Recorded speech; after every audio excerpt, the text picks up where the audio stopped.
что большее зло? Открыть гендерный туалет и что-то проблема. Или кому-то вешалку не так подали. На русской мове размовляешь? Я русскоязычный такой вот нацист. Только психопат, да, пойдет еще раз. Гранд Кушавель, поедем, поедим и взовью. Вот он собирает деньги, ему лишь бы деньги, вместо того, чтобы заниматься белорусщиной. А что у тебя за «Говорю правду»? Приду там я, да, там условно, как меня там клеймили, гомофоб, прочее, там все запрещу. Я хочу поговорить про ЛГБТ. У нас настолько все плохо, что такое делал я. Белта, Тихартая 97. Матолика, он пока не женат. Добрый вечер. Сегодня гостем нашего интервью ідэолог сучаснага беларускага нацыяналізму, найлепшы палітычны блогер, единственный блогер. адзіны палітычны блогер Беларусі Эдуард Пальчес. Пачынаем интервью? Да.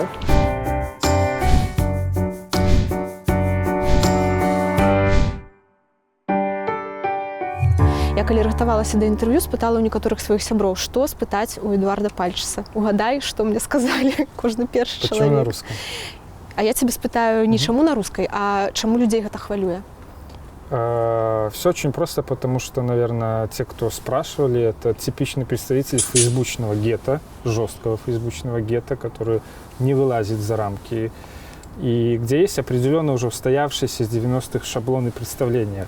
К сожалению, за то, что мне пришлось заниматься всей этой деятельностью, я подхожу с результативностью. Если 80% белорусов говорит на русском, и у них есть реальный языковой барьер, то идеи национального просвещения, истории должны быть для них доступны в том числе и на русском.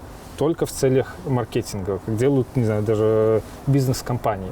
Але ты падтрымліваеш беларускую мову? Я тот человек, который за единственный государственный язык. То есть тотальная, не мягкая, тотальная белорусизация, ну, еще английский, конечно, развивать там, и всякие языки программирования. Патлумач мне, чым прынцыпова твоя пазіцыя адрозніваецца ад, напрыклад, пазіцыі беларускіх дзяржаўных органаў, якія у тэорыі таксама дэкляруюць падтрымку беларускай мове. У нас яна ёсць на афіцыйным узроўні, але яны нічога не робяць. Ну, то есть яны фактычна не размаўляюць, і ты не размаўляешь. Все очень просто. Какой-нибудь русскоязычный подросток, который вырос в русскоязычной семье, в русскоязычном окружении, белорусский знает так-сяк, на нем не читает, но он испытывает любовь к родной стране, для него должен быть нужный контент. И как раз тех, кто этим целенаправленно занимается, вообще нету фактически, крайне нету. А это большинство. Кто пришел там на БНР 100? 90-95% русскоязычные. Кто там ходит на показы Киноконга? 90-95% русскоязычные. Если бы у нас, наоборот, все в Фейсбуке были русскоязычными и топили за белорусский язык на русском, я бы был бы белорусскоязычным. А это наоборот, да, там у нас 99 все за мову, говорят на мове, но именно с простыми людьми молодежи они не идут говорить. Просто это надо, как сказать, эту идею надо впихнуть. Ці гатовы ты в краме, ці, может быть, ты так і робіш, просто для прынцыпа в краме ці ў маршрутцы карыстацца беларускай мовай. Для гэтага трэба ведаць там 5-10 слоў. Я вельмі добра ведаю родную мову. Я заўсёды чытаю на родную мову. Мне няма нават праблем. І звычайна я кажу там дзякую, такі звычайны набор слов и кажу. Я говорю именно про деятельность. То есть мне нет проблемы, если я вот еду, вот прям надо будет принципиально, если я поехал бы в Россию, не дай бог, второй раз, я бы там на белорусском только со всеми с ними разговаривал, чтобы они там переводчика искали. Ну, я вот сачу за твоим инстаграмом, у тебя недавно з'явіліся там фотоздымки з Варшавы, там у тебя была нейкая поездка. Ну, а до гэтага не было, ну, неяк про замежныя поездки, нічога ты не посціў. Ну, в Польше я первый раз побывал. Первый раз в Польше. Ну, я так думаю, что ты, в принципе, не вельми часто выезжаешь за межи Беларуси. Ну, я бы мечтал, как многие, в Брюссель, то Вашингтон, там и прочее, но, как бы сказать, к сожалению, не наскреб грантов еще, так что надо больше. Ну, добра, Олег, глядзі, але ты разважаеш пра геапалітыку, ты параўноўваеш Беларусь з іншымі краінамі. А як жа вось там, каб любіць Беларусь нашу мілую, трэба ў розных краях побывать?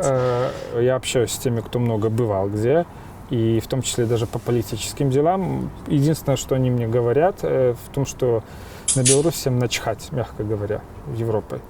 Поэтому, да, можно посравнивать там городскую культуру, урбанистику, экономическое развитие, но для многого этого хватит кучу, если ты знаешь английский язык, есть очень много книг, учебников, YouTube, 3D Google Maps и прочее, да.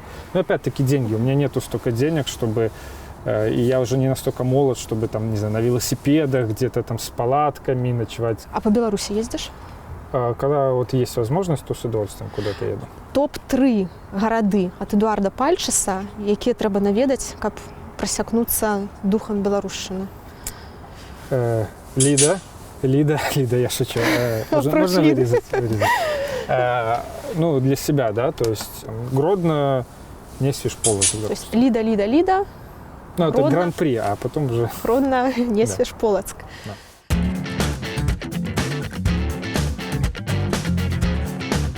Белавуз ці Матолька? Оба. Если вот делать, ну, нельзя их разъединять. Ну, на пиво сходить. Я не пью. На безалкогольное пиво. Матолька, он пока не женат. Скажы, калі ласка, ці праўда гэта, што яшчэ да таго, як пачалася твая гісторыя з затрыманнямі, з турмамі, з адсідкамі, ты дапамагаў расійскім школьнікам вывучаць гісторыю России? Ну, был неким чыном репетитором. Да, у меня было как бы свое дело по... Не, и белорусским вообще, разным школьникам. Сначала белорусским, потом стали добавляться и московские, так сказать. Вось мяне цікавіць якраз расійскія школьнікі. Наколькі адрознівалася тое, што ты ім выкладаў, ад таго, што ты пісаў і працягваеш пісаць у сваім блогу? Нет, я маю на ўвазе, глядзі, што я маю на ўвазе. Напрыклад, што ты ім казаў пра Суворова ці пра Мураўёва? Ты іх паказваў як герояў расійскай гісторыі ці як вешальнікаў, не ведаю, душителяў национальных идей на соседних державах, соседних краинах? К сожалению, я готовил к ЦТ, учитывая, что уровень многих школьников там, типа, а кто такой Гитлер, да, ну, условно говоря, я всегда обучал через метод понимания истории, то есть вообще, что такое история, как ее понять, как ее изучать, какие-то основной хронометраж, там, как оно возникало от Киевской Руси и далее. А все эти факты, даты, я их заставлял самих уже на как бы скелет представления, а как бы факты они сами уже учили. Что я был хороший объяснитель. Ко мне уходили люди, которые до этого преподаватели МГУ там за бешеные деньги ходили. Калі ты пачынаў блог, у тебя было вельмі шмат таких антикрамлёўскіх, тэкстаў, у прынцыпе, заходаў і падачы матэрыялу. Пасля ты вот у інтэрв'ю казаў, што сама Расія свае прыярытэты ў геапалітыцы троху змяніла, там у іх пачалася гісторыя з Сірыі, там Донбас працягваецца, і Беларусь неяк так. Як ты думаеш, ці блізка часы, ці, можа быць, яны ўжо зараз насталі у выніку Бабіча і вось гэтых актыўнасцяў, што трэба будзе зноў узнаўляць? Можно бесконечно реагировать на их какие-то угрозы, тычки, но это не решит проблему. Потом мне некоторые даже там вот, я с Виталием Гурковым виделся, он мне говорил, что ты там прекратил остро писать, вот это уже такое. Я говорю, вот я сейчас стал писать самые нужные тексты, где не форма, а содержание, самое скучное там для 35-40-летних, но это то, что именно там про историю ВКЛ, про историю БНР, про какие-то национальные, про свободный рынок, про почему социализм это плохо. У нас же проблема, что молодые люди, белорусы, поступают на Запад, проникаются там леваческими, социалистическими идеями, приезжают сюда.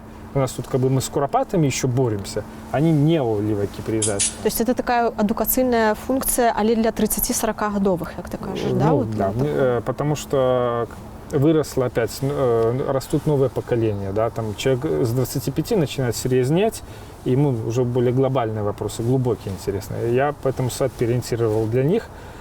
Конечно, те, кто живут опять в фейсбучном гетто, они все это знают, они все это там давно перечитали. Я как раз работаю на этих русскоязычных ребят, которые, может, после Крыма впервые задумали, что какая-то есть угроза, стали там ленточками, вышиванками как-то себя идентифицировать, но у них не хватает базы. Глядзі, што большае зло? Пуцін, Расія ці заходні левалібералізм? Чаму запытваю? Я бачу тут такую супярэчнасць. Ты крытыкуеш Пуціна, і гэта зразумела чаму. У той жа час ты крытыкуеш заходніх левалібералаў за тое самае, за што іх крытыкуе Пуцін. Як гэта разам смяшчаецца? Что хуже, агент КГБ, левак, коммунист, человек КПСС, или его более молодой преемник? Я объясню, Путин, его часто считают на Западе правым, потому что он там закон против ЛГБТ, там семейные ценности, церковь православная. Это копия республиканца, такого восточного республиканца, образно говоря, он делает. И люди, которые живут на Западе, они, естественно, не разбираются настолько глубоко в российской политике. Они видят эту картинку, где он такой мачо с винтовкой, охотится там на медведей, запрещает пропаганду ЛГБТ против детей. И им кажется, что это такой чувак с Техаса, условно говоря, да? Нет, он агент КГБ, он, что говорит, да, там, подполковник КГБ, член КПСС до своего сознательного возраста. Это типичные совки, точно так же там, в 60-е, 70-е поддерживали, там, возможно, ИРА, поддерживали и правых, и левых, чтобы расколоть западное общество. Путин точно так же прекрасно держит, если почитать его исследования там, о вмешательстве кремлеботов в Facebook, там митинги одних и вторых поддерживались, сталкивались и раздвигались. Поэтому для меня это все на одной чаше, это не на двух чашах. Это проявление одной вот этой вот совковой модели то есть уничтожения стабильного, нормального развивающего общества. То есть и Путин, и леволибералы заходние, это для тебя из одного теста это старый сдробленные? совок и молодой совок, который пытается косплеить старый.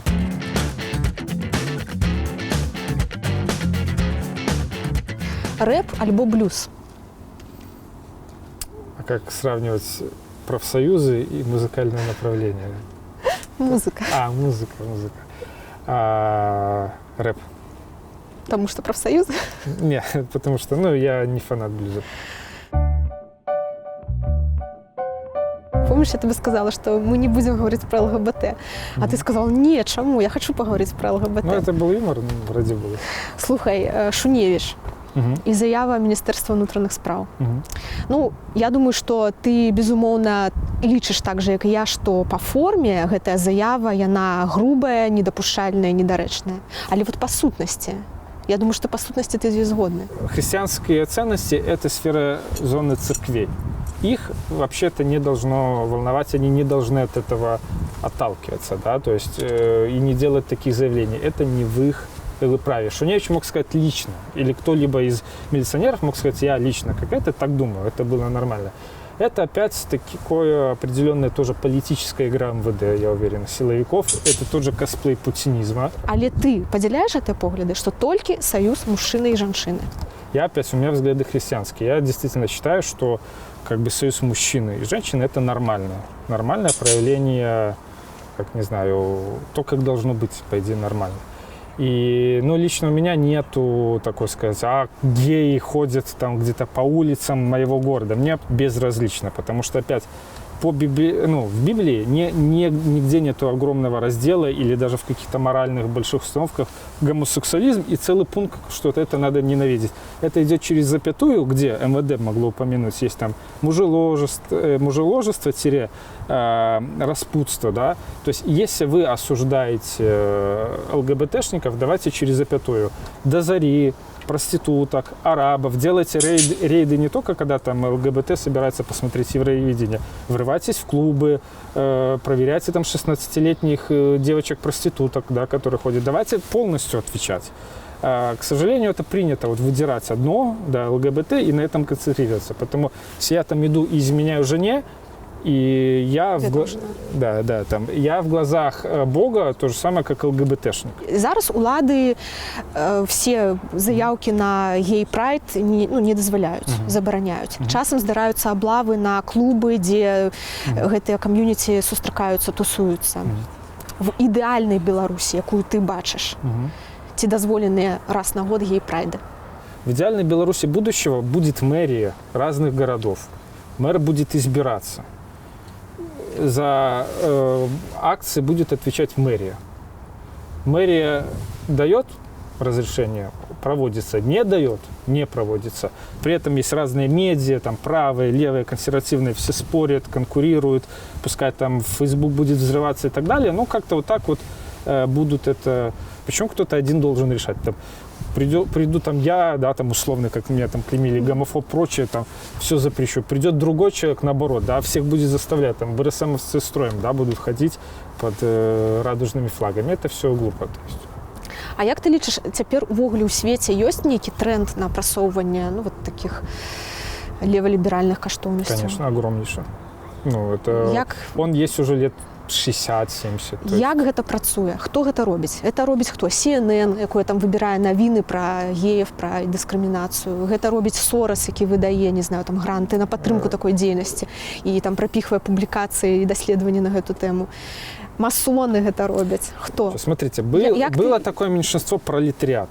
Было такое меньшинство, которых там пару процентов было в западных обществах.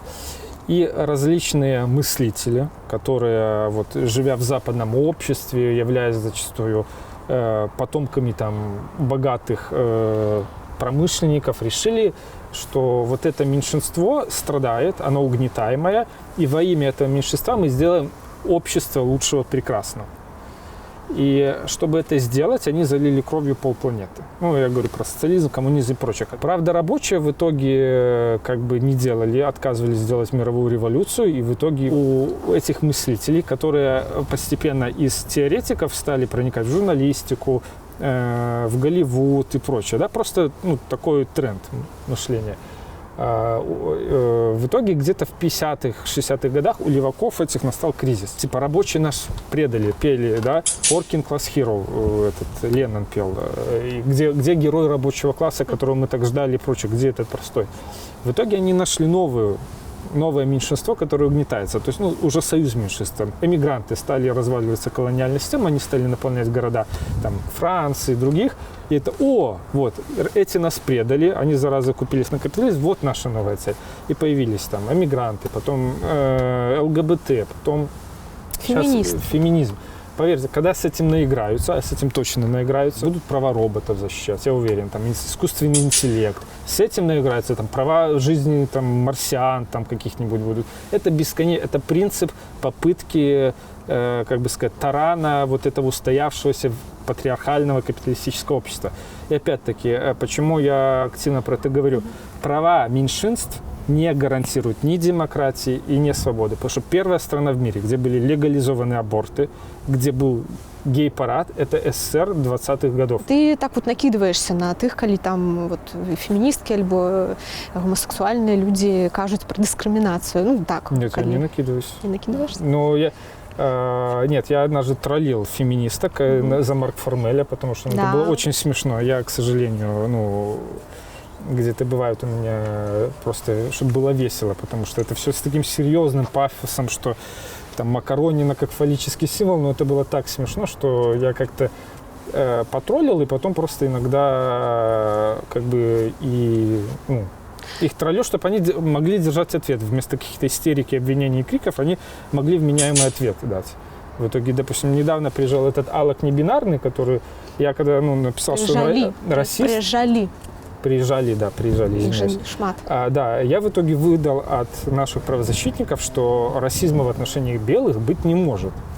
Как бы типичная, строго левацкая повестка это. И меня вот раздражает вот это копирование, потому что каждый, как бы вместо такого какого-то своего пути понимания европейских глубоких настоящих ценностей мы как скачиваем, не думая, да, хотя на Западе тоже плохие вещи могут появляться. Давайте вспомним, откуда нацизм пришел, откуда коммунизм пришел. При этом, когда в прошлом году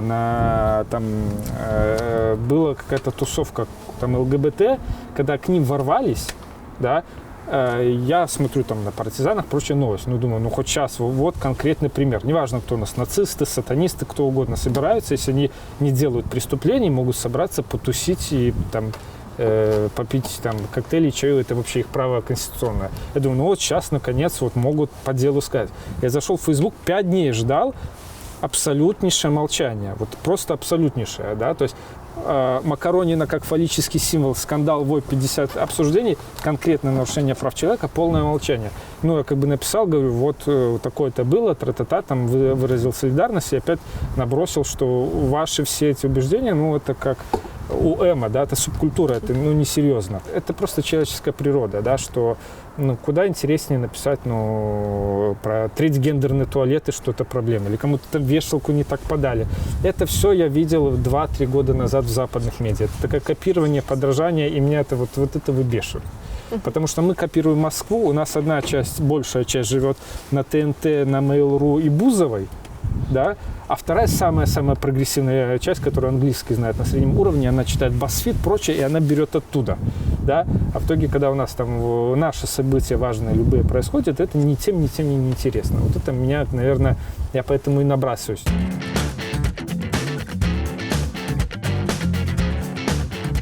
Адрадзіць уніяцтва ці стварыць беларускую аўтакефальную царкву?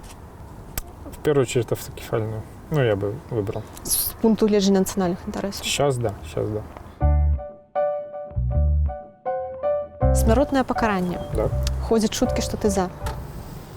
Я, как бы сказать, я за при определенной системе правовой и при определенных обстоятельствах. 6-я запаведь. Ну, вообще-то надо ее правильно знать, что не соверши убийство, а не убий. То есть правильный дословный перевод — не соверши убийство.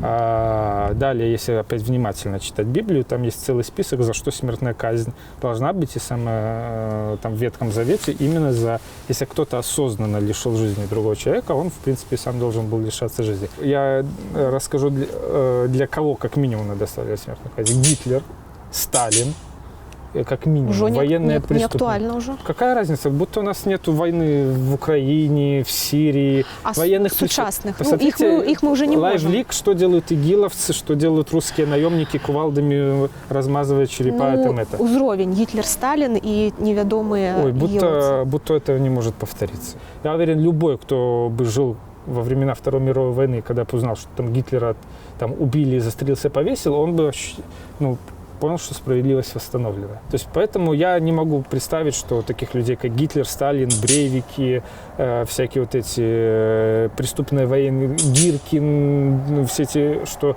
мы бы их посадили в камеру и, возможно, бы еще рассматривали, возможно ли них амнистия, чтобы они, конечно, вышли и могли повторить. А это очень часто бывало в истории. То есть если брать реальность, то в Беларуси надо вводить мораторий и долго чистить юридическую систему, потом пускай люди сами на референдуме решают. У тебя есть текст, як дапамагчы ситуацию у Куропатах. И там большая частка, так сама жонка писала, так? Не, это я ты уже в курсе? Я уже там было? писал, да. Там большая частка про тое, што адзін з найлепшых спосабаў гэта байкот імперыі Зайдаса. Вот у меня тут узнікае пытанне. Ну, глядзім, не будзем браць тых людзей, якія там рэальна стаяць. Кожны дзень ці праз дзень, ці раз на тыдзень. Таму што калі Ніна Багінская, Вольга Мікалайчык, а нават і Павел Севярынец з Дмітром Дашкевічам і Сіўчыкам будуць байкатаваць імперыю Зайдаса, то ён наўрад ці это моцна адчуе. Ну, таму што это не тыя людзі, якія пры ўсёй павазе да іх харчуюцца ці праводзяць час у гэтых рэстаранах. Ну, ты знаешь. Да. Ну і давай таксама для такой чысціні эксперымента апусцім там пра Капеню, і, які зрабіў добрую справу і сказаў, што айцішнікі не пойдуць. Вот калі взяць аўдыторыю твайго сайта, ты раней казаў, што это былі 15-25гадовыя людзі, зараз, хай уже там до 30 мы паднялі планку. Як думаеш, наколькі шмат сярод іх тых, хто рэгулярна можа сабе дазволіць хадзіць в Гранд Кушавель, поедем і в Завью? Пару сотен в Минске будет. Там 500, может, 1000 человек. У меня там айтишники читают разные, тоже есть разные люди. 100 дзён зараз будзе абароне Куропатаў. Які вынік? Все плохо. Я как бы и ждал, что будет все плохо, потому что всю эту ситуацию надо было решать в 2012 году. Начали бойкотировать, не знаю, против кого сражаемся. Проблема уже какой-то деградации, разложения политических сил, партий. Где-то у нас нету какой-то новой большой молодежной такой движухи, да, каких-то новых активистов ярких, которые можно... Это все тащат одни и те же люди, и некоторым, может, не нравится, как это выглядит, как тащат.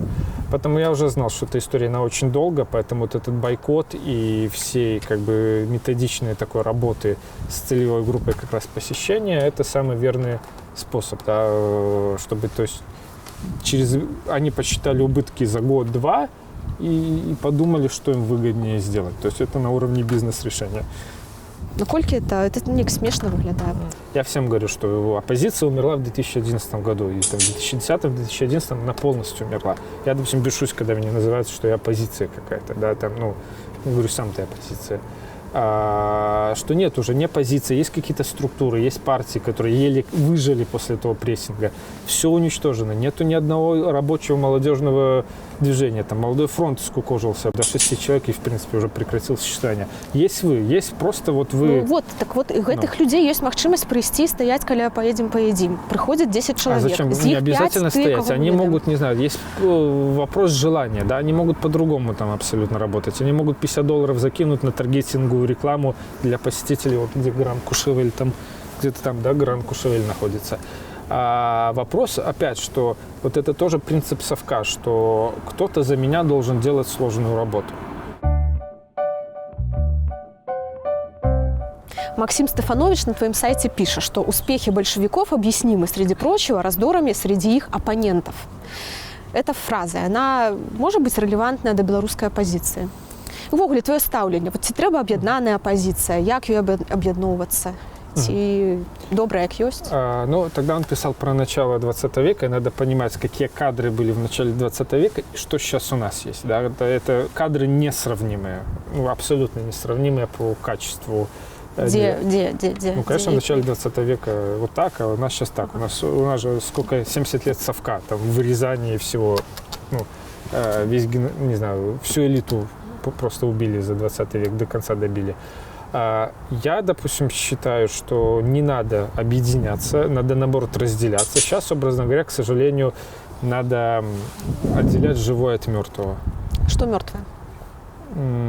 Я думаю, все подходы, все мировоззрения, все политики и концепции, которые вот были сформированы в 90-х и нулевых. У нас, к сожалению, из всей такой какой-то идеи оппозиции, которая толкалась народ, это одна – выйти на площадь, собрать там сначала 50 тысяч, 100 тысяч, и по мере увеличения, если читать хартию, сколько надо людей, чтобы режим рухнул. Я тоже сам когда-то в это верил, когда помоложе был. Да? Я сам когда-то так верил, ходил на все митинги. В 10-м году да, верил? В 10-м. Верил, да?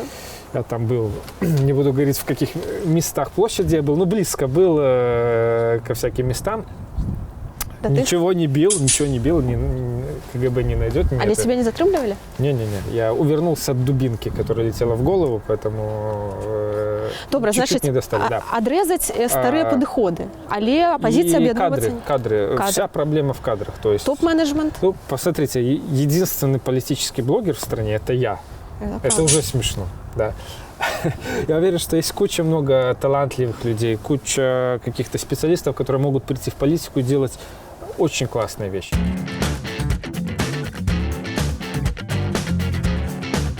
Калиновский ці Поздняк? Калиновский крайне мало жил и успел столько сделать, поэтому я выберу Калиновского. Теперь я в Нью-Йорк не приеду, я чувствую. Давай вот так прасцей зробім. Вот глядзі, Артём Шрайбман, якога ты згадваў, ён уже выдаў матэрыял, хто будзе балатавацца на выбарах, ну, вот 20-го года. Просто вот я называю чалавека, а ты кажаш, пакідаем ці адсекаем? Ну, вось глядзі, Гайдукевич.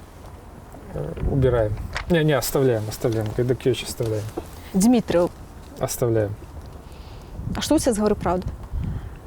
Не состою, к счастью. Ну, ты просочивается негативное ставление. Конечно. Нет, я вот хотел, у меня была претензия говорить правду, что на прошлых выборах надо было, чтобы был Лукашенко, Гайдукевич и Лохович. Это были самые смешные выборы с максимальным количеством мемов. Да? Они через Короткевича специально легитимизировали, за что получили, я уверен, регистрацию от Минюста. Молодцы.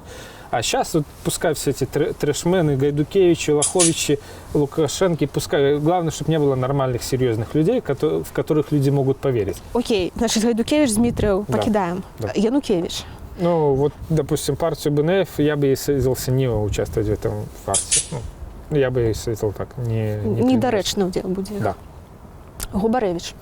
Тоже все...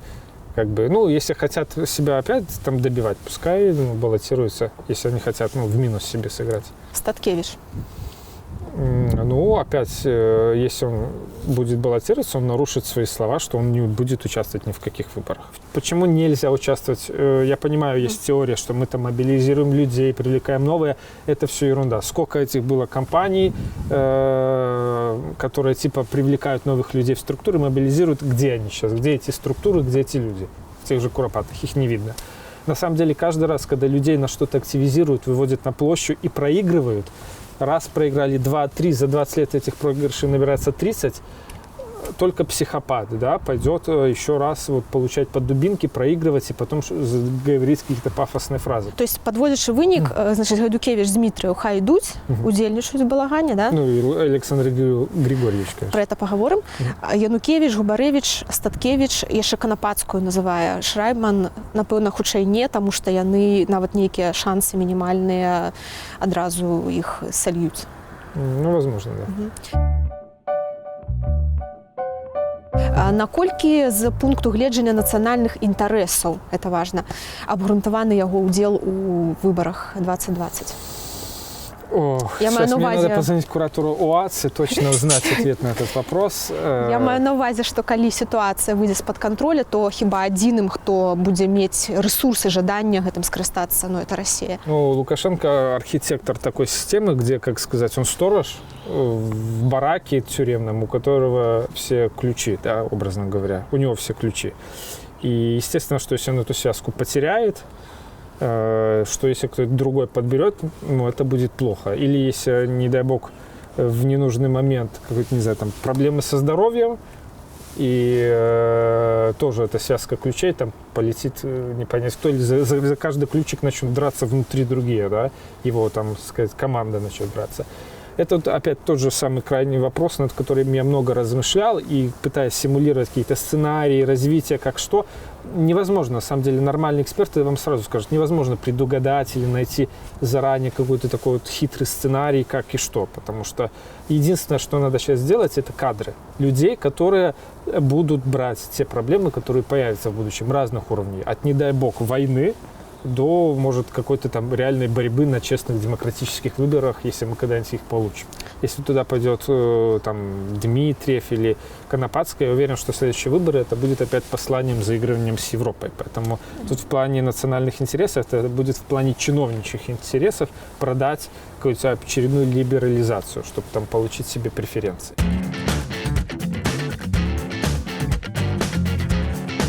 Лидская классичная, лидская портер? Лидский квас. Я не пью алкоголь, так что лидский квас или лидская наливачка. Все.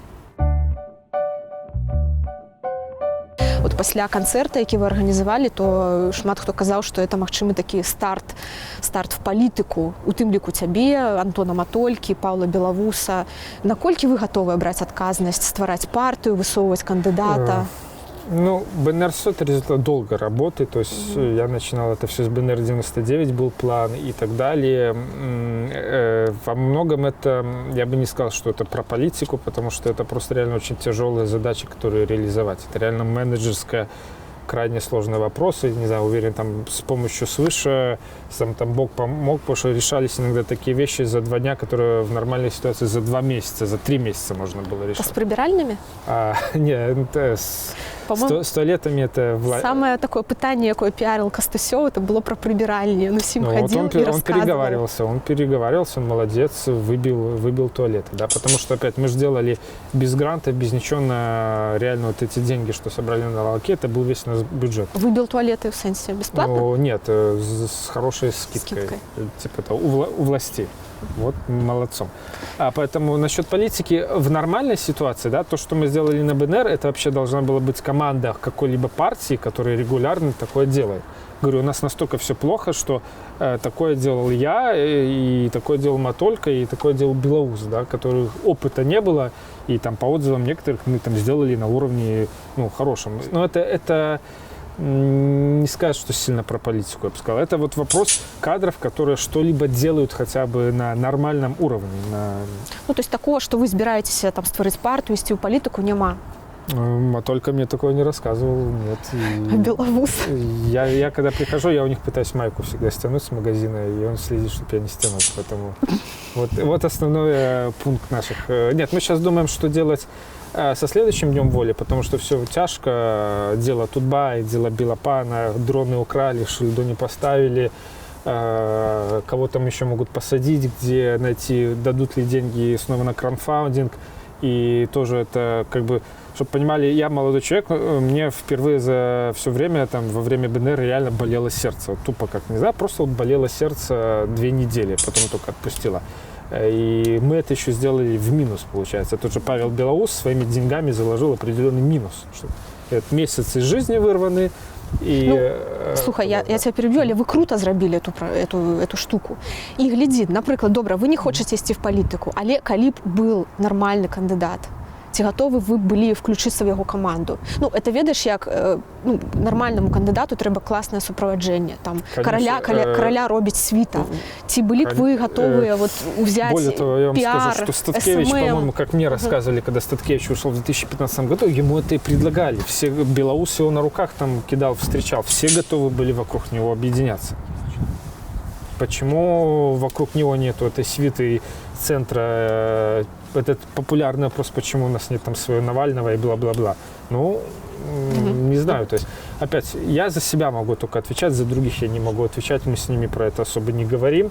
Я не знаю, я всегда буду делать то, что, вот, не знаю, надо в зависимости от ситуации. Вот и все, что я могу сказать. Коли будет кандидат, ты вписываешься? Я вообще надеюсь, что получать пенсию как жертва режима при новой власти и ничего не делать. Ну, конечно, если будет нормальный кандидат, если от меня будет какая-то нужна помощь, я что-то постараюсь сделать. Калі б у тебя была такая магчымасць трапіць у машыну часу нейкую і трапіць ўсё гэтае месца, дзе падпісывалася трэцяя ўставная грамата, дзе сядзелі ўсе гэтыя дзеячы, і, допустим, у тебе было б там 15-20 секунд на выступ, на рэпліку одну, што б ты ім сказаў? Вот ведаеш, я б, напэўна, сказала: хлопцы, go home, мы ўсё прасталі. А ты? Я бы, наверное, пришел бы с какими-нибудь с Кирмунтами, людьми окружения типа Войниловича, попросил бы нанять их пару отрядов вооруженных ребят, выгонять балаболов, делайте армию, ищите деньги, держите территорию. Бацькавы нацисты. Што за звяры такія?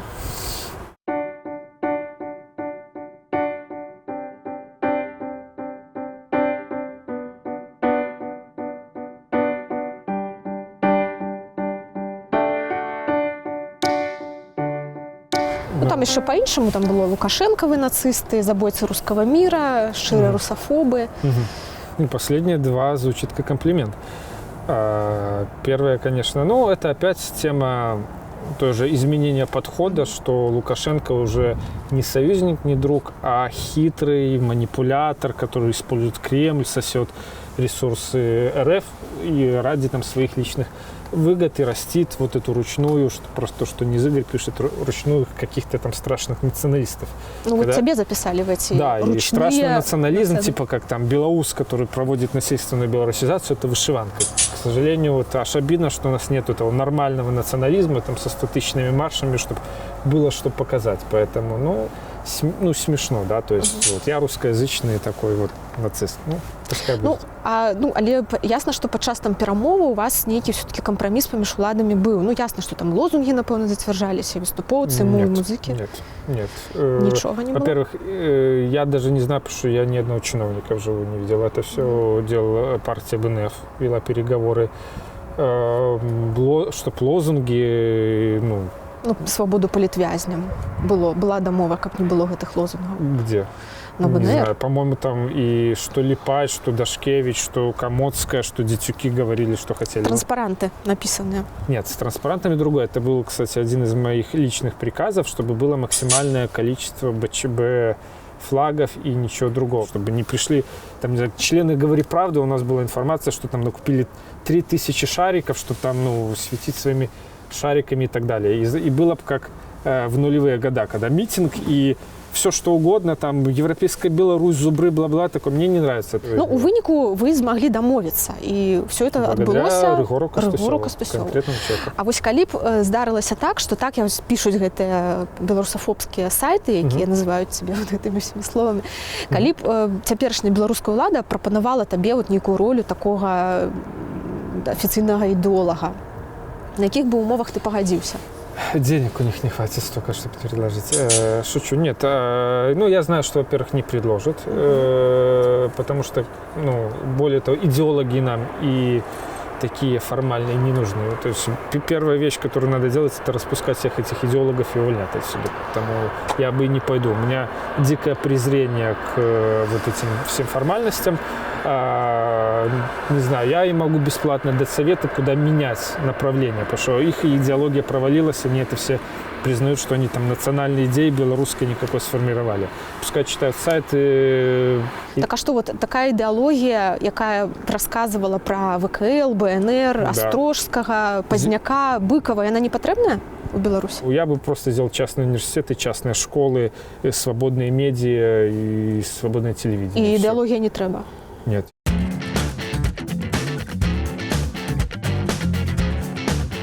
Бузова і Пуцін. Моё пытанне такое: што з гэтага найбольш небяспечнае для арганізмаў беларускай моладзі? Ну, в принципе, Путин, потому что Путин и родил Бузову, и все это поколение. Это Дом-2, этого гламура, Собчак, он архитектор. Это все начиналось. Это Газпром Медиа, которая ТНТ, все эти Дома-2. Ну, так что Путин архитектор Бузовой, поэтому Путин. Ты даваў інтэрв'ю, казаў, што на Талацэ, в прынцыпе, эта інфармацыя даступная, там у месяц $500, вот, по 500 якраз, плюс-мінус зараз больше, я глядела, уже там там до до 600. 40% мне приходится платить комиссии, налоги и так далее. Ой-ой.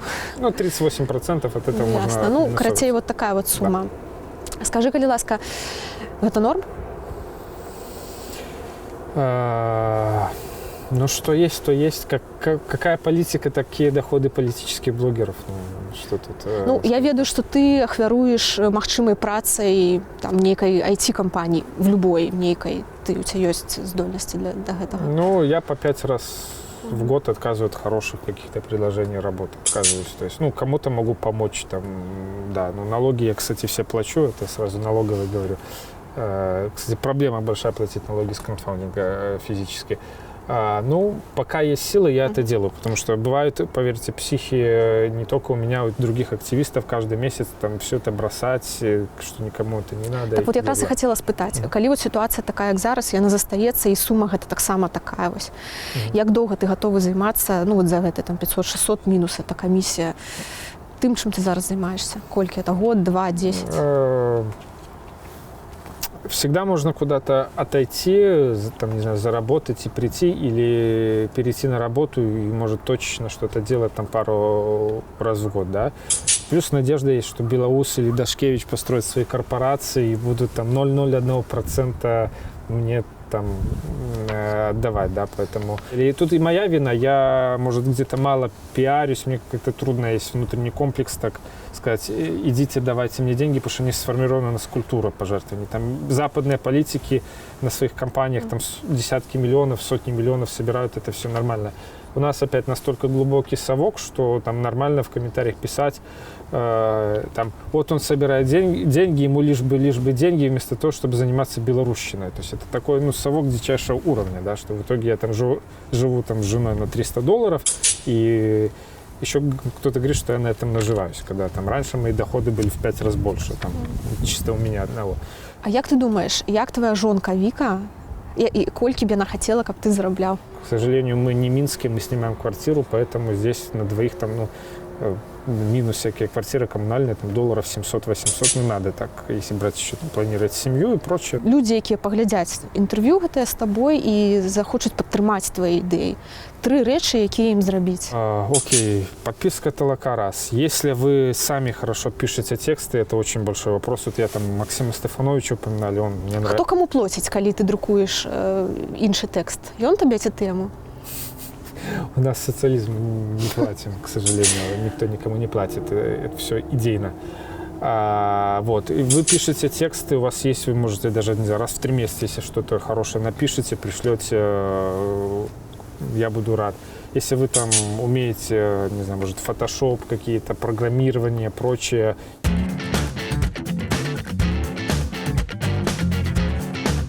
Белта ці Хартия 97? Это по платной подписке очень важно уточнить, либо бесплатной подписке. У Хартии есть платная подписка? Что хуже?